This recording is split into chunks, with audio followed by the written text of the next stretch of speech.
Le boulevard Harris semble s'ouvrir à la suite du jet d'éponge par le coach Biden. Kamala aura probablement rendez-vous avec l'histoire dans un peu plus de 100 jours.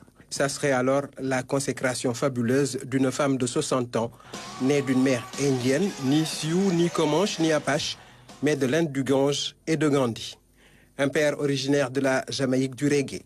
Un couple d'immigrants récents que la volonté de compléter des études universitaires a amené au pays de l'oncle Sam. La règle du one drop en a fait une blague, même si dans les faits, elle est métisse. La probable future candidate démocrate voit le jour en octobre 1964.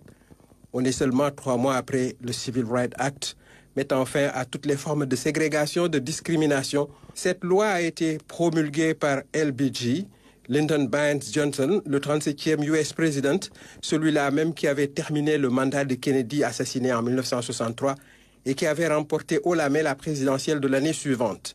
La fin sera moins glorieuse car, comme Biden, il va devoir se retirer de l'investiture démocrate.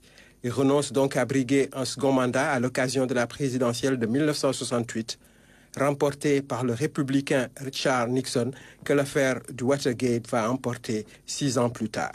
Biden a alors une grande similitude avec Johnson, mais Sleepy Joe, comme le raillait Trump, de seulement 2 ans plus jeune, avait finalement une santé bien fragile et une dégradation progressive de ses capacités cognitives.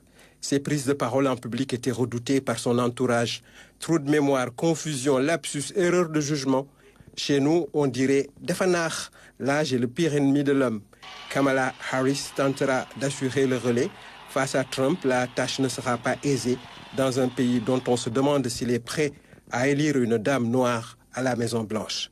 Il faudrait peut-être songer à se purifier dans les eaux polluées du Brahmapoutre et invoquer ces déesses de la cosmogonie hindoue, sans oublier les ancêtres africains.